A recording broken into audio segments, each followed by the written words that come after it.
तो hello friends, मैं हूं राहुल कुमार। आज के इस वीडियो में आपको पीएसएससी सेकंड इंटर लेवल के कुछ इंपॉर्टेंट टॉपिक्स के बारे में बात करने वाले हैं। ठीक है, तो वीडियो में अंत तक बने रहना। नए हो तो चैनल को जरूर सब्सक्राइब करना। बात क्या है कि जब भी लाइव आते हैं तो आप लोगों का कुछ क्वेश्चन हमेशा सेम रहता है। ठीक है, अभी जो सबसे मोस्ट इंपॉर्टेंट क्वेश्चन है कि एग्जाम कब होगा, और फिर बहुत सारे लोगों को का जो मॉक टेस्ट दे रहे हैं उसमें 50, 60, 70, 80, 85 इस तरह से नंबर आ रहे हैं, तो उनको भी बहुत डर लग रहा है। तो उनको क्या करना चाहिए?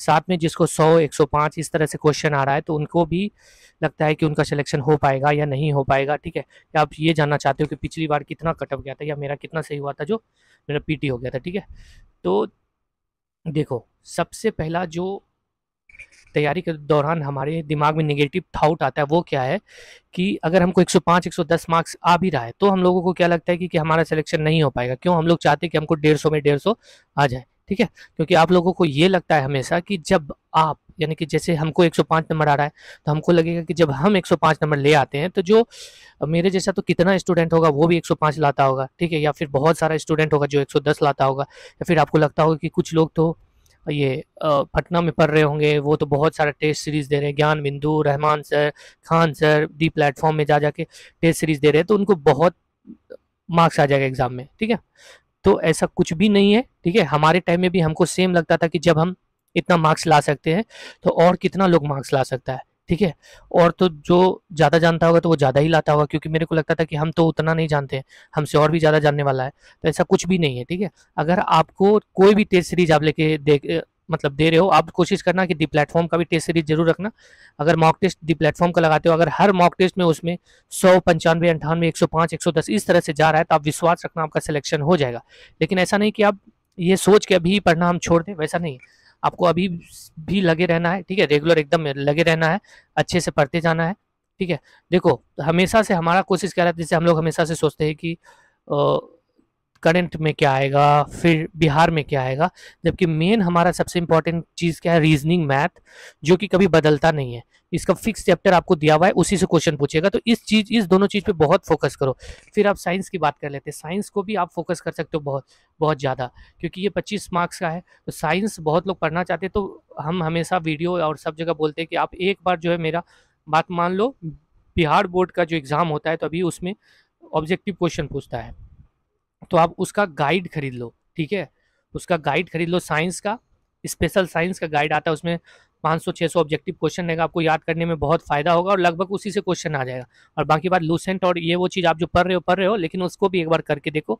और सोशल साइंस यानी कि हिस्ट्री, सिविक, ज्योग्राफी के लिए अगर आपको कुछ अच्छा क्वेश्चन चाहिए तो आप 11, 12 तो अब बिहार बोर्ड हो गया, उसका भी गाइड आता है, उसमें ऑब्जेक्टिव क्वेश्चन रहता है, तो उसको देख लो, बहुत फायदा होगा। साथ में ग्रेजुएशन, आर्ट्स आर्ट्स से जो ग्रेजुएशन करता है, जो इसका हिस्ट्री, पॉलिटी, ये सब का छोटा छोटा 100-50 रुपया में गाइड आता है। उसमें जो है ना 200-400 ऑब्जेक्टिव क्वेश्चन रहेगा, तो वो सब जब आप पढ़ोगे ना तो कम टाइम में आपका बहुत ज़्यादा प्रैक्टिस हो जाएगा। और जैसे आपको कभी कभी लगता होगा कि अरे यार ये क्वेश्चन तो जानते हैं, लेकिन ये तो 10th में पढ़े थे, लेकिन अभी क्या आंसर होगा वो नहीं पता है, तो ये सब सारा जो है आपका दूर हो जाएगा। ठीक है, तो यहाँ से आप लोग एक बार करने की कोशिश करो। अब बात करते हैं जिसको 50, 60, 70, 80 मार्क्स आ रहा है, उसको क्या करना चाहिए स्कोर बढ़ाने के लिए। ठीक है, देखो, अगर किसी को 50, 60, 70, 80 इस तरह से मार्क्स आ रहा है तो उसका तो अभी अगर एग्जाम होता है तो आपका सिलेक्शन होने में थोड़ा सा मुश्किल हो सकता है, क्योंकि नॉर्मल कटअप 90 से 100 के बीच में जाएगा ही, और जनरल का 100 से एबव रहेगा। हमारे टाइम में ओबीसी का 92 से 95 कटअप गया था, मतलब उतना मार्क्स जिसको आया था उसका सिलेक्शन हो गया था पीटी में। तो अभी 5 नंबर और बढ़ेगा तो उसको हम 100 मान के चले हैं। ठीक है, और देखो, करना क्या है कि अगर आपको मार्क्स कम आ रहा है तो सबसे पहले ये जानना है कि किस सेक्शन में आपको मार्क्स कम आ रहा है। क्या आपको रीजनिंग में भी 40-45 क्वेश्चन सही नहीं हो पा रहा है? 40 से 45 के क्वेश्चन के बीच अगर आपका 38-39 भी क्वेश्चन सही हो रहा है तो सोच लो आप रीजनिंग में बहुत पीछे हो नॉर्मल लोगों से, क्योंकि रीजनिंग ऐसा सब्जेक्ट है जिसमें आप थोड़ा मेहनत करोगे तो 40 से 45 क्वेश्चन आराम से सही हो जाएगा। उसके लिए कुछ करने की जरूरत नहीं है। बस बशर्ते करना इतना है कि आपको डेली 1 घंटा रीजनिंग पे देना है। चैप्टर वाइज बार बार आपको बोलते कि किरण का बुक आया हुआ है, अगर आपको स्कोर नहीं बढ़ रहा है तो देखो, होता क्या है कि हम बार बार बोलते लेकिन आप लोग बुक खरीदते नहीं होगे। ठीक है, जैसे बहुत सारे लोगों को 41, 42 आ रहा होगा तो उनको भी लग रहा होगा अरे यार हमको तो 40-41 आ रहा है। नहीं, आप मैक्सिमम स्कोर कर सकते हो अगर वो बुक आप एक बार बना लोगे। मान लो 45, 46, 47 क्वेश्चन सही हो जाता है तो कितना फायदा होगा, क्योंकि एक दो क्वेश्चन की वजह से परसेंटाइल बहुत भाग जाता है। ठीक है, तो इसलिए जिसको 40 से 45 के बीच में मार्क्स नहीं आ रहा है वो किरण का रीजनिंग खरीद के जरूर बनाओ। साइंस के लिए तो आपको बता ही दिए। अब मैथ्स में भी बहुत सारे लोगों को, अगर आपको 18 से 20 से 22 क्वेश्चन सही नहीं हो रहा तो फिर आपको मैथ पे प्रैक्टिस चैप्टर वाइज करना स्टार्ट कर देना चाहिए। जितना भी चैप्टर है आप काउंट कर लो कितना चैप्टर आपको पढ़ना है, कौन से चैप्टर में आपको बार बार दिक्कत हो रहा है, उसको कम से कम 5 से 6 दिन लगातार, अगर 100 क्वेश्चन तो 5 से 6 दिन वही 100 क्वेश्चन को लगातार बनाते रहो, ठीक है।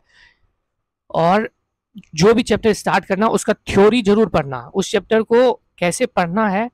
अगर आप थ्योरी आपको पता है, फॉर्मूला भी पता है, फिर भी अगर क्वेश्चन नहीं बना है तो उसका एक ही रीजन है कि आप जो जानते हो उसको क्वेश्चन में इंप्लीमेंट नहीं कर पा रहे हो, ठीक है। एक उदाहरण देते हैं, कोई भी मैथ को बनाने का सबसे अच्छा तरीका यह है कि अगर आपको सब कुछ पता है, क्वेश्चन में क्या दिया हुआ है कॉपी पे लिख दो। मान लो क्वेश्चन में दिया हुआ है कि ए एक काम को 20 दिन में करता है, बी एक काम को 30 दिन में करता है, फिर क्या निकालना है कि दोनों मिलकर काम कितने दिन में करेगा। तो उसके लिए फिर हम सोचेंगे कि ये निकालने के लिए फॉर्मूला क्या है, ठीक है।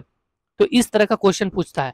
अल्टरनेट समय और काम से अल्टरनेट डेज का क्वेश्चन बना लेना, क्योंकि बीएसएससी में पिछली बार अल्टरनेट डेज से क्वेश्चन पूछा था, इस बार भी पूछ सकता है। नंबर सिस्टम जरूर पढ़ना। तो एचसीएफ एलसीएम छोटा चैप्टर है, 2 क्वेश्चन रहेगा। और जैसे अलजेब्रा से छोटा सा क्वेश्चन रहता है, ट्रिग्नोमेट्री से छोटा क्वेश्चन रहता है, मेंसुरेशन से भी छोटा सा क्वेश्चन रहता है, ठीक है। तो मीडियम क्वेश्चन बनाने की कोशिश करना, आपका सिलेक्शन हो जाएगा, ठीक है। और रही बात जीके जीएस की बात करें तो जीके के बारे में बात करें तो जीके तो आप जो लूसेंट पढ़ रहे हो, थोड़ा बहुत प्रीवियस ईयर रेलवे का ऑब्जेक्टिव क्वेश्चन स्पीडी में या और कुछ में आता है वो भी पढ़ के पढ़ो। आप सोचोगे कि सारा कुछ स्कोर कर ले तो वो नहीं हो पाएगा, ठीक है। अगर आपको सारा स्कोर करना है तो आपको 8 9 6 7 8 9 10 जितना भी करंट हो रहा है उसको ध्यान करना होगा, लेटेस्ट कोई एग्जाम में क्वेश्चन आ रहा है उसको ध्यान करना होगा, तब जाके सारा सॉल्व करोगे। सारा सॉल्व और मैथ साइंस और इसमें कर सकते हो, जीके में नहीं कर पाओगे। जीके में थोड़ा बहुत टाइम निकाल के अभी से बिहार पढ़ने लगना, थोड़ा बहुत टाइम निकाल के कुछ 3 दिन बिहार पढ़ना, आधा घंटा या 20 मिनट, ठीक है। यूट्यूब पे उसका वीडियो देख लेना, फिर आधा घंटा 3 दिन करंट देख लेना, ठीक है। उससे ज़्यादा मतलब एकदम स्ट्रेस नहीं लेना कि हम मेरा करंट नहीं हो रहा, करंट नहीं हो रहा। मेन फंड बेसिक चीज़ है, हमको रीजनिंग मैथ और साइंस पढ़ना है, ठीक है। और ये वाले में जितना नंबर आ जाए वो भगवान का सोचो प्रसाद समझ के लेना है, ठीक है। तो इस तरह से तैयारी करना है। और कितना भी मार्क्स आ रहा हो कभी डीमोटिवेट नहीं होना है। अगर कम मार्क्स आ रहा है तो थोड़ा सा, अगर आप 4 घंटा पढ़ रहे हो तो 5-6 घंटा कर दो, ठीक है, तो मार्क्स जरूर बढ़ जाएगा। 7 घंटा कर दो। अगर किसी को 105 110 मार्क्स आ रहा है और उससे स्कोर नहीं बढ़ रहा है तो एक ही रीजन है भाई कि वो मैक्सिमम लिमिट है। उससे स्कोर बढ़ाने के लिए आपको थोड़ा सा भास्ट सब कुछ करना होगा, ठीक है। आपको एक एक चीज पे वर्क करना होगा कि आपका अगर मैथ्स में बार बार इस चैप्टर से गलत हो रहा है तो उस चैप्टर पे वर्क करना होगा, रीजनिंग में बार बार इस चैप्टर से गलत हो रहा है तो उस पर वर्क करना होगा, तब जाके आपको 105 110 से स्कोर बढ़ेगा। ऐसे ही अचानक 105 110 जिसको आ रहा है अचानक फिर स्कोर तुरंत नहीं बढ़ता, 110 120 नहीं आता, ठीक है। उसके लिए थोड़ा सा दिमाग लगा के मेहनत करना होगा। फिर जैसे ही 40-50 सेट आप बना लोगे, 100 सेट बना लोगे जिसका 110 115 मार्क्स आ रहा है, तब जाके आपका धीरे धीरे कभी 2 नंबर कभी 3 नंबर 4 नंबर फिर एग्जाम में जाके अच्छा कर जाओगे, ठीक है।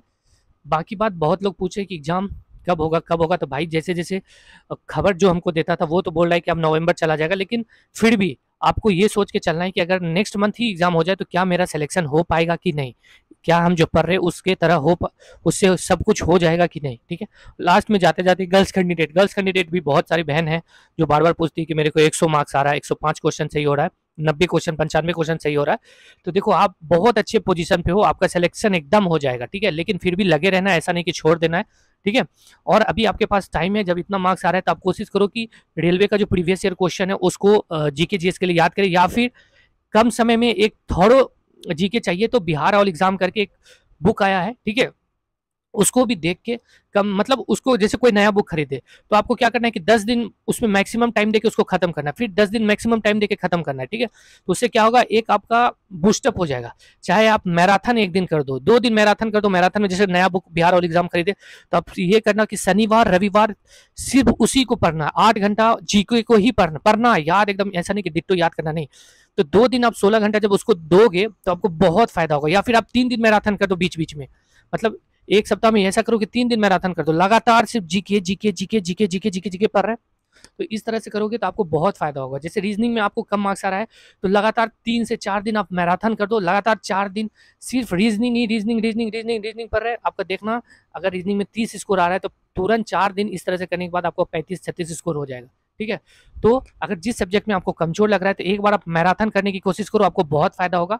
मेरे पे विश्वास रखो, क्योंकि हम लोग भी वैसे करते थे, हमारे जो सीनियर थे हमको बताते थे कि तो उस टाइम तो हमको बीच में हम करते थे तैयारी के दौरान, जैसे फॉर्म फिल नहीं ही होता था जो टाइम बचता था, तो उस टाइम हम लोग क्या करते थे, लगातार मैराथन चलाते थे। पहले तो सारा कुछ अच्छे से पढ़े हुए रहते, फिर एक सप्ताह लगातार मैथ, तो एक सप्ताह लगातार मैथ में ढेर सारा क्वेश्चन बन जाता था, या फिर एक सप्ताह लगातार जीके, ठीक है, तो ढेर सारा क्वेश्चन जीके का ऑब्जेक्टिव याद हो जाता था, तो इससे हमको बहुत फायदा होता था। तो आप भी इस तरह से करो, ठीक है, मैराथन करो, खुद से एक चैलेंज रखो कि एक सप्ताह में ये पूरा पढ़ जाना है, सिर्फ पढ़ जाना है, दिमाग में घुसे या ना घुसे। फिर दोबारा कभी वैसा मैराथन करोगे ना, तो फिर बहुत सारा चीज आपको लगेगा कि याद क्या हुआ है, या फिर आप कहीं भी ऑब्जेक्टिव पढ़ोगे तो आपको बहुत लगेगा कि हाँ ये तो पढ़ा हुआ है, बस उस समय थोड़ा याद करने का टाइम रहेगा, ठीक है। बाकी बात मिलेंगे नेक्स्ट वीडियो में। डीमोटिवेट नहीं हो रहा है, अपना पूरा दम लगा देना है, कम नंबर आ रहा है ये सोचना है कि किस सब्जेक्ट में कम आ रहा है, क्या करेंगे जो स्कोर बढ़ जाएगा। बाकी बात आपके साथ हम हैं ही। आपको कुछ दिन के बाद पॉलिटी का धीरे धीरे क्वेश्चन आना स्टार्ट हो जाएगा। बीएसएससी राहुल सॉल्यूशन करके टेलीग्राम पे चैनल है, वहां पे जाके जुड़ो। एक मेरा टेलीग्राम पे चैनल है राहुल एवन मैथ्स, उसमें सिर्फ पोस्टल असिस्टेंट है, वहां पे मत जुड़ना, ठीक है। BSSC Rahul solution inter level के लिए बनाया है, उसमें जुड़ो, वहां पे धीरे धीरे पॉलिटी का क्वेश्चन देंगे, और सिर्फ आप उतना याद करोगे तो मेरे को लगता है कि बीएसएससी में लगभग उससे ही क्वेश्चन आ जाएगा, ठीक है। चलो बाय।